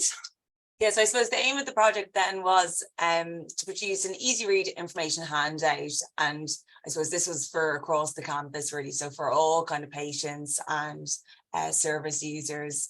So a handout about the signs of abuse and what to do if abuse occurs. So we did this via a working group and including members of the Speak Up group. And just the Speak Up group, I suppose, is the self-advocacy group that I help social work run for our adults who have an intellectual disability in the service. And so all of our adults are, I suppose, there's no one under the age of 50. So we kind of have mostly an older adult population. And so we meet monthly for those meetings. And I suppose it's an opportunity for the residents to bring up kind of issues kind of in the service and that we can discuss it and then make plans, whether it's writing, an email to the management team or catering, or depending on what it is, I suppose we can support then the residents to kind of maybe get their voice heard. So just quickly just running through, I suppose, what is easy read. So I suppose thinking about easy read and accessibility and accessible information. So I suppose when we think about easy read as such, it refers to the presentation of text in an accessible way. So easy to understand format. And it's useful for people with learning disabilities, but also can benefit many other people, I suppose, who have difficulty processing information. I suppose in our service, we have many people who have aphasia, which is a difficulty maybe understanding and expressing as regards language. So really, I suppose, easy read isn't just for, I suppose, the individuals who have an intellectual disability. And just thinking then, I suppose, when information is easy read, it doesn't necessarily mean that it's accessible. So accessibility means it's quite individualized. So some people may benefit from the written words, some people may rely on audio. You can look at, I suppose, written information can be made accessible using kind of audio, videos, role play, drama. So there's loads of ways, and it's quite individualized. So really, to make something accessible for an individual, then after it's been made easy read, you're looking at kind of supporting them, I suppose, in an interactive process, really, to make sure that they understand the information, and it's maybe not a single time going through that information and maybe needed to build their capacity about it on a number of occasions. So yeah, the next one. So just, I suppose there's some nice resources which I mentioned at the end, just in terms of information booklets around developing easy read information. So I just picked out some of the kind of main points that might be useful. So when making easy read, I suppose we're looking at the font size. So they say kind of, I suppose, size 16 plus is useful for particularly individuals as well who have some visual difficulties. I suppose when it's smaller than that, it can be particularly difficult. Easy read can be kind of from size 14 up, but I suppose generally size 16 is a good call there and upwards. As regards the type of font, some font is kind of more difficult to read. So generally, I suppose sans serif fonts, which would include Arial, Futura, Helvetica. And then I particularly like, I suppose, Century Gothic as well. Just the only issue for Century Gothic is the question mark is very unusual. So you need to sub in a different font when you're doing the question mark. As regards kind of the sentences, I suppose really you're just trying to keep it concise, simple, as easy to understand as possible. Try not to overcomplicate it for the sake of it, I suppose. Avoiding abbreviations and difficult words where possible. Where we have to include maybe abbreviations and difficult words, it would be important then to explain what that word means. So let's say if we're saying abuse is whereby someone, we're having a little example there in terms of, so abuse when someone hurts or treats you badly. I can't think of something simple on the go. But I suppose you're trying to make it as easy to understand really for the person as possible. Because a lot of kind of words maybe that we use, particularly people, I suppose, in our kind of residential services, they may not have come across this like words in their daily interactions or daily routine. So it's important that we build their capacity around it.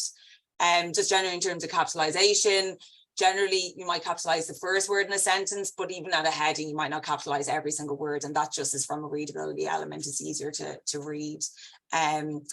Including one of the main points. So as regards, I suppose, developing a document, including those points that they really have to understand rather than bits that are, I suppose, just surplus to the information.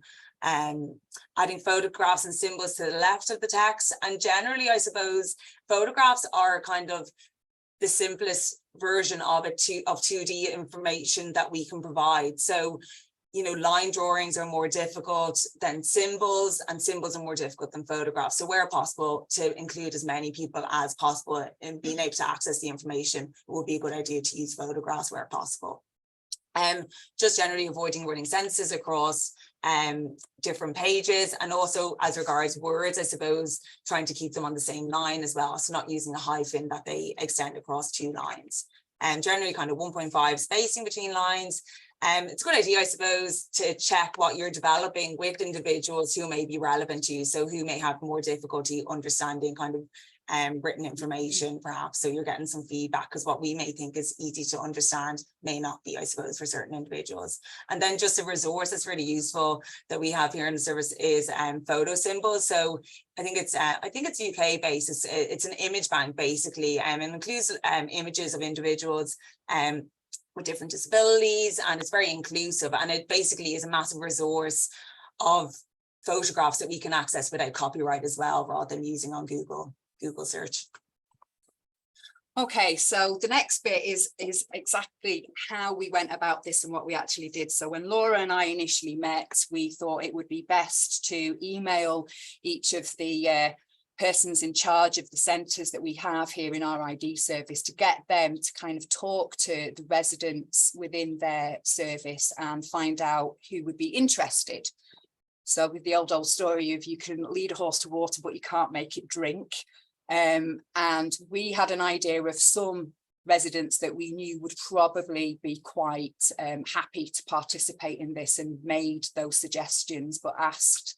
So once we'd kind of got that, we decided that we had a look at what kind of documents we had in our service and collated everything that we could to look at what words and keywords we needed to extract from that, alongside our safeguarding policy and the national safeguarding policy as well. So then we got various resources, and Laura was really wonderful in doing that, because she got all the pictures because she had the access to Photoshop, and then we did some brief wording, and we kind of set up a little template, and we also utilized some resources from the UK and the Safeguarding Easy Read leaflet that I'd worked on many years ago with Tim.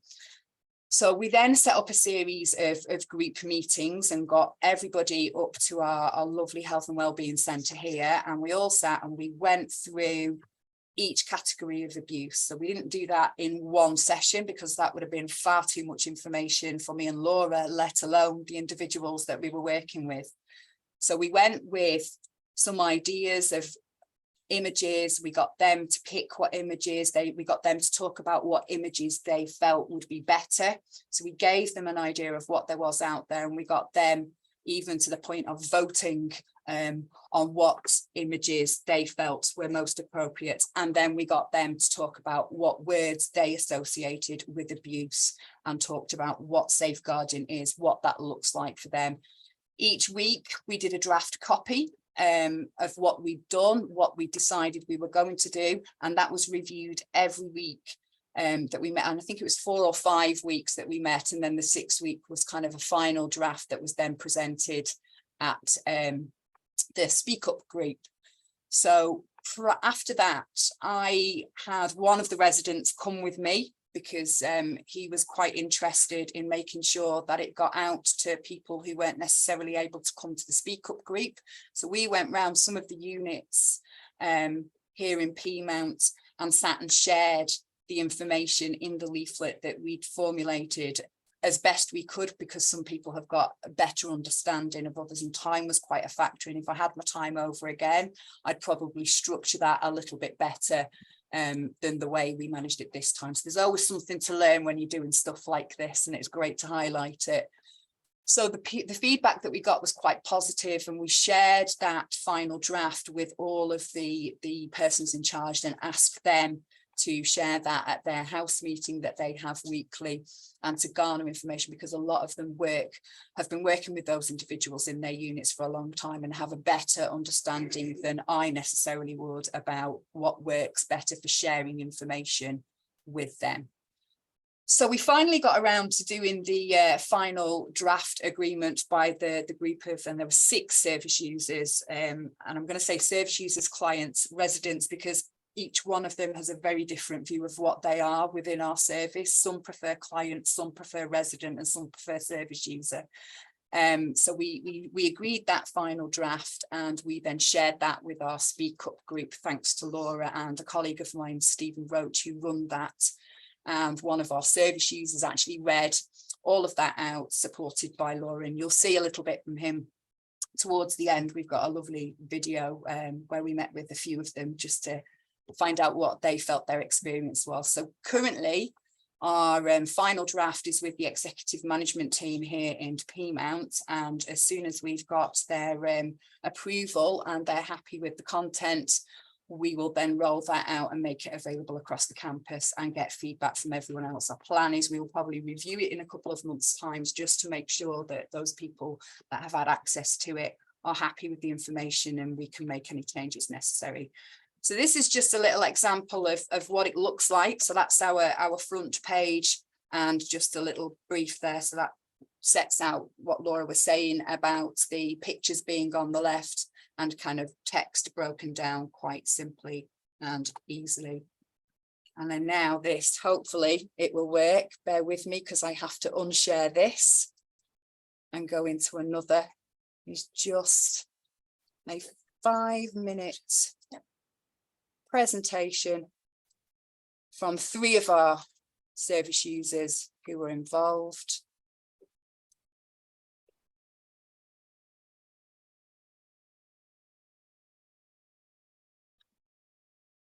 Hi everyone, this is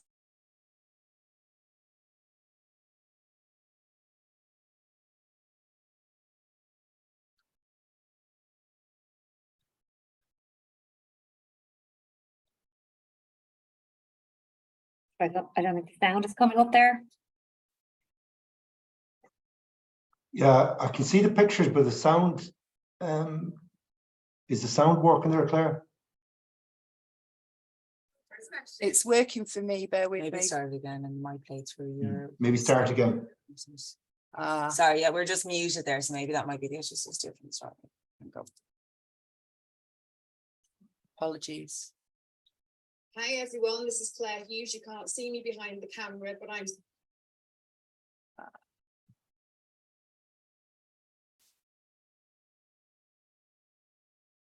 Sorry, guys, I don't know what's going on. I'm going to come out and go back in again. Yeah.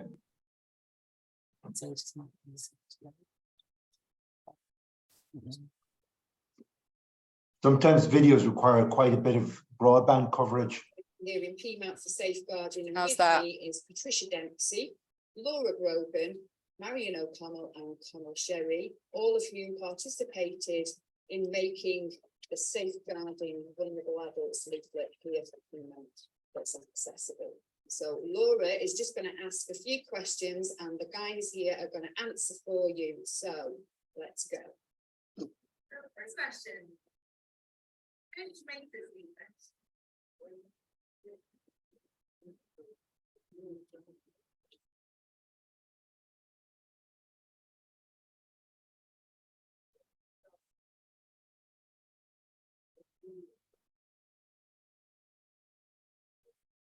I think, Claire, the sound is quite bad on our end when people are I responding. think the sound, yeah, we're seeing the pictures up here, Claire. It's just the sound, it's probably the broadband.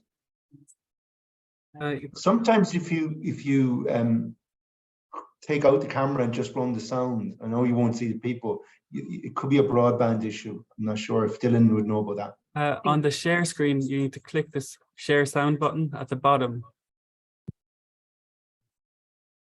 If you come out of the share. You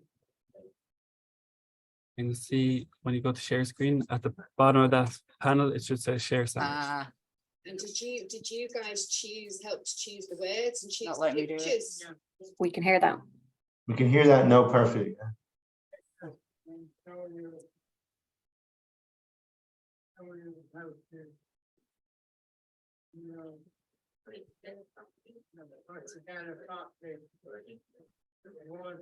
But if you share the screen as well, sorry. Oh, sorry.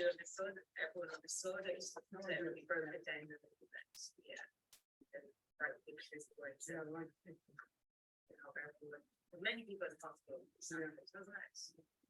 How did you feel when you're making this?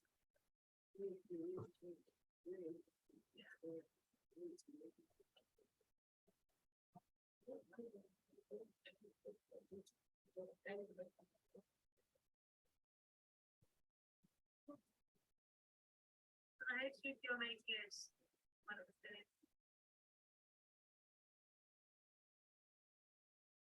Dylan, would it work any better if you had the link to the and you played it? I'm just wondering if I the wonder, broadband issue, is it the broadband issue in Piedmont mightn't be It sufficient? possibly could be. It worked beautifully earlier. I think one Claire, I wonder if you could maybe send the link over to Dylan. And just I think there has been a question had come in around Sorry.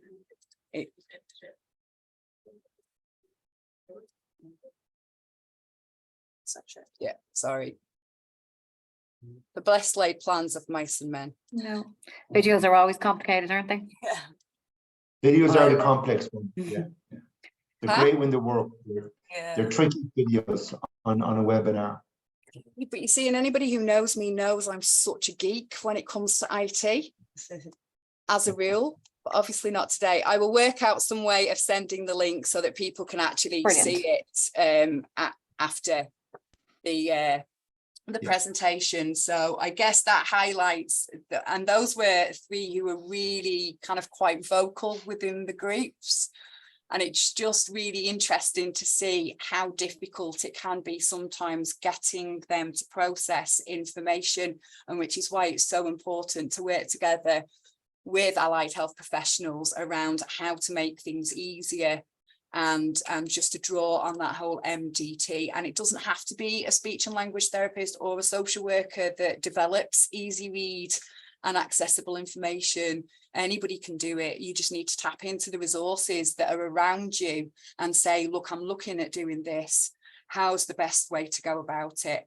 And share resources that way as well, because otherwise you end up with a situation where it's always left to speech and language therapists, because that's their thing. And I think better working together and communicating and doing stuff around that will make life a lot easier. So our future plans is to roll out that easy read safeguarding leaflet to all areas within PMount, not just within the intellectual disability service. And I guess this is where the MDT element of this comes in. We are really keen to set up a working group that will review not just the safeguarding piece, but all documents and policies that we have from an accessibility and easy read viewpoint. So we will be looking for MDT members to participate with that, along with residents from each of the units that we've got, so that their voice is within all of this, because it's very important that this is about them, because most of the documentation is around them and their access to it and information that they need to know. And then hopefully, this is a really big one for me in particular. I'm keen to develop an accessible safeguarding workshop, and I may just link in with Rita around this for some of our residents here in PMount. Yeah, and then some other bits. Yeah, as Claire's saying, kind of improving accessibility generally for clients and patients who come in. So whether that's information as regards policies, which I think we're improving in terms of developing accessible and easy read policies like money management and the complaints policy, but also I suppose generally information as regards, transferring, moving to a nursing home, whether it's information about maybe if someone's had a stroke or the information around that. So really there's loads of scope, I suppose, generally and work, I suppose, to do in terms of improving accessibility to information generally in PMount and in many places, I suppose. And generally, I suppose, specifically, we do a lot of work, I suppose, we're closely linked, I suppose, with TALA as regards many patients coming over from TALA and sometimes our patients going back. So really, I've spoken to clinical nurse specialist Suzanne Kelleher in TALA, just as regards, I suppose, trying to build a bank of resources that we can share with each other. So I suppose there's no point of us all reinventing the wheel, really sharing. And when we put in the effort of developing these resources, it's important to be able to share them so that, we're improving access to information for everyone. And even as simple as, I suppose, showing a picture of the wards and the rooms and the buildings that people will be going to when they're transferring across, because some of the people who have had quite significant strokes or brain injuries may not be able to understand where they're going, what's going to happen. They're being put in an ambulance and they don't know where they're going next. So I think it's important from to help support from a mental health point of view for people as well, and reduce anxiety around those situations, which can be a big issue, I suppose, understandably for people when they transfer across. Oh, it's not working. That's it. And then those are just some resources that we utilised as part of this. Yeah, and just North Yorkshire County Council, they have a bank of loads of resources, easy read documents, and I think it seems like they keep developing them, and they're really good quality from what I can see anyway so far. So it might be worth tapping into that if you're looking for something specific. They may have developed something already that you can use as maybe inspiration for your own. And just there's an Irish kind of make it easy, a guide to preparing easy read information. That second one from the top there. That's that was a working group of individuals, some speech and language therapists, and I think some other disciplines in developing kind of guidelines. And I suppose that's where I picked up some of those recommendations as regards when developing an easy read document, and information around kind of maybe a nice resource if you are looking at developing one. And that North Yorkshire one there for a guide to producing written information in easy read is another useful resource that you may want to tap into. And then finally, we just wanted to say a really big thank you to the clients, residents and service users who helped make this leaflet and the video for this presentation. And thank you very much for your time. Thank you.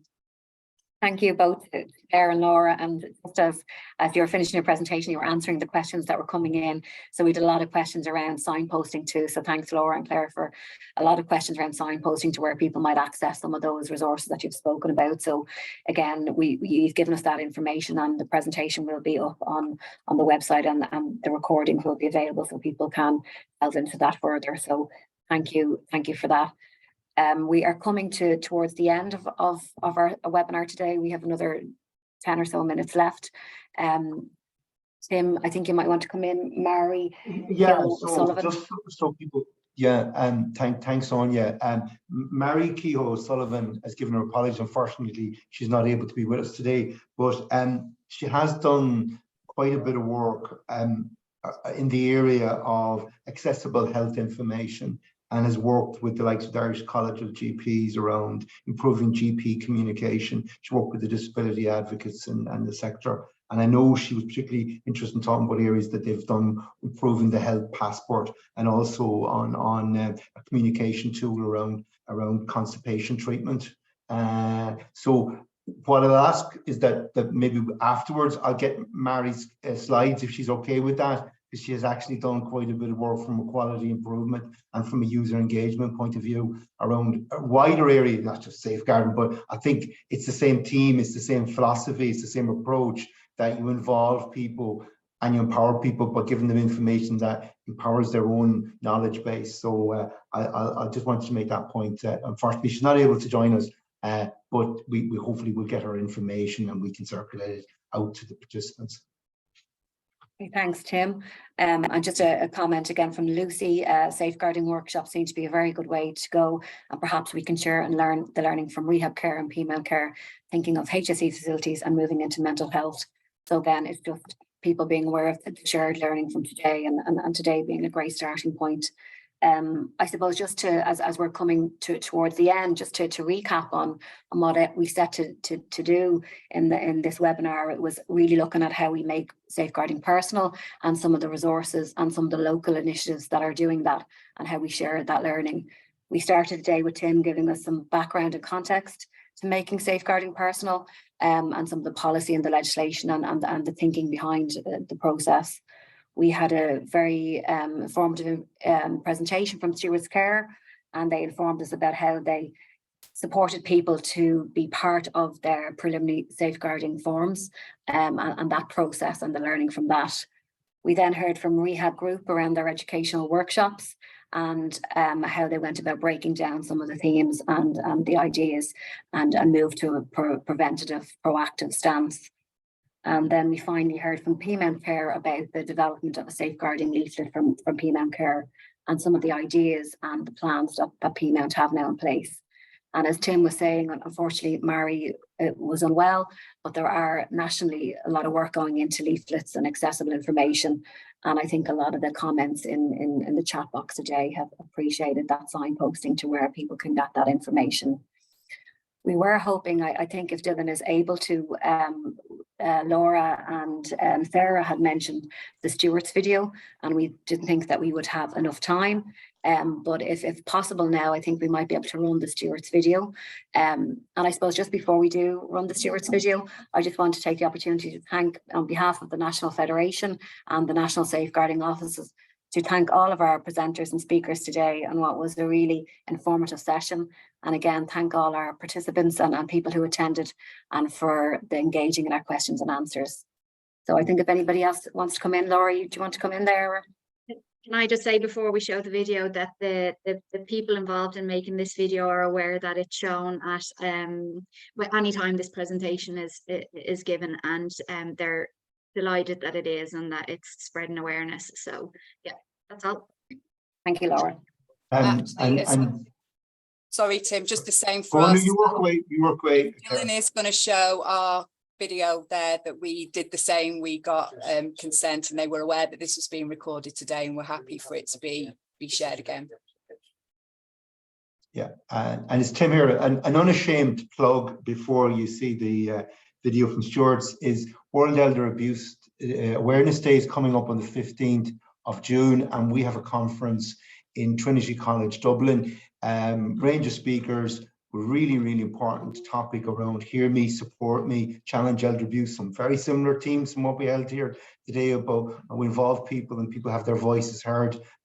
We have Bernard Gloucester, CEO of the HSE. We have UN independent expert Claudia Mallow coming on from Geneva, as well as the president of Active Retirement and the CEO of Alone, and Amanda Phelan, from TCD professor. Go on to Eventbrite, put in safeguarding or National Safeguarding Office, you get all the details there. And it's 15th of June, 2 o'clock. So only shame plug there on, yeah. So thanks for that. Thanks, Tim. Over to Dylan.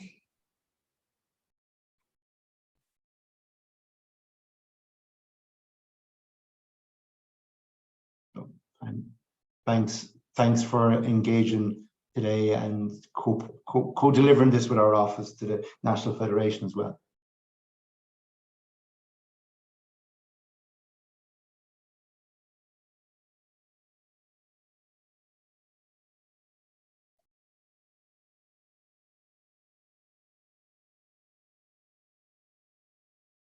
So still no sound, I think, Dylan. Sound there, Dylan?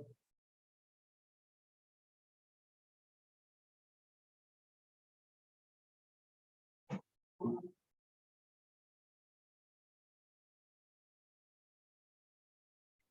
suppose if we don't have luck in getting the sound, we can add the links to the Sure. site as well. Yeah, I think the sound is just isn't working for this for some reason.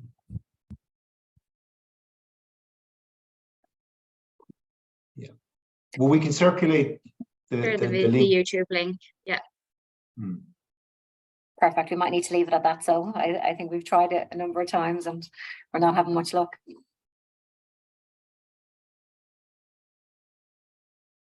So we're just coming up to 12. So thank you, everybody. Right, you want to leave? Yeah, we can share I will circulate the links. Thanks, everybody. Thank you. Thank you. Thank you, Anya. Thank you very much to all the Thank presenters on behalf of the National Safeguarding Office. Thank you all. And thanks to everyone who contributed and made comments on the Q&A. So thank you all. Look And forward to the next. thanks for inviting us. Thanks, everyone. Bye-bye. Bye now. Bye. Take care.